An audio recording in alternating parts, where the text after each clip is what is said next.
Heyo, welcome back to part 3 of this 3-part series on how to pivot your website to respond to the COVID-19 crisis.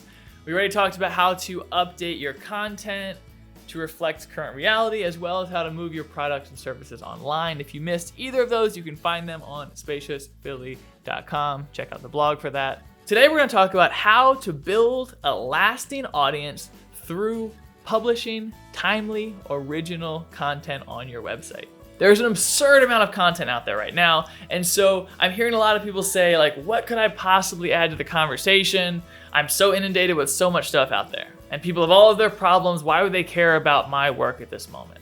But with all of the uncertainty that is out there, there are so many unanswered questions. And I bet that there are some things that you, from your very, very specific area of expertise, I bet there are some questions you can answer that a lot of us are wondering. So just because there's a lot of content out there, there's a lot of noise, there's a lot of competition, that doesn't mean that people have answered the specific questions that you are uniquely situated to answer. This is one of the most important things you can do for your business, not just in this current crisis, but now is a great time if you haven't started already, because so many people are focused online. Now is a great time to start putting out that content that builds an audience of people that like you and that trust you and that have been tangibly helped by your information. So the first thing you gotta do is build a blog. Put a blog on your website. That's a good central place to store everything. This should all also go on social media, whether posted as links or as like pieces of micro content. But I think having a blog just makes sense as the foundation, the archive of everything you're putting out there in the world. So get that set up on your site if you don't already have that. The point is to help your audience, to answer their questions. So if you don't know what to write about, a couple things to start is, one, what are the questions that people are always asking you? What are you always having to explain? Put that as a blog post. And then secondly, thinking about specific to this time right now, what are people in your target audience wondering? What are they needing? What are they afraid of? What are the things that you could help answer or help them understand better to get them through this crisis? And I bet between those two, you could come up with 15 or 20 blog post ideas.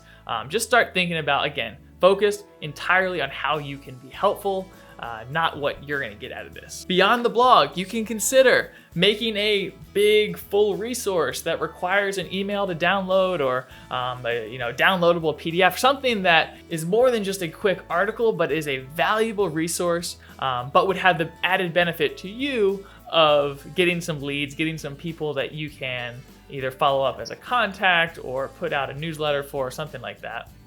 And 3, link up your social media. If you're already pretty active on certain social media accounts, you could consider putting a feed right on your website, or at the very least, prominently displaying your social media icons. If you're already putting a lot of work into that, it's a no-brainer to make sure that people that find your website also know to find you there. And along those lines, keep building your list, building your mailing list to make sure that people have an easy way to opt in and they know what they're going to get from that. And again, encourage people to follow you on social media platforms. Through all of this, your entire purpose is to be helpful, full stop. You hope that people will consider buying from you once you've helped them. But if you focus on selling to them, you run the serious risk of coming off as inauthentic, as sleazy. And I'd much, much, much prefer that you put yourself out there as a helpful person and trust the process that people will come back to you if they like you and trust you.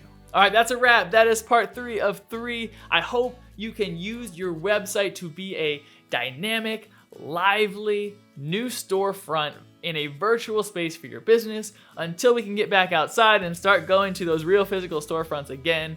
Your website will have to fill that in, but I think there are a lot of opportunities both for this current moment to hopefully get us through, but then also that you can learn how your audience might like or even prefer to interact with you in a digital space, and that you can use those learnings once we have options again to be the most robust business you can be physically and digitally.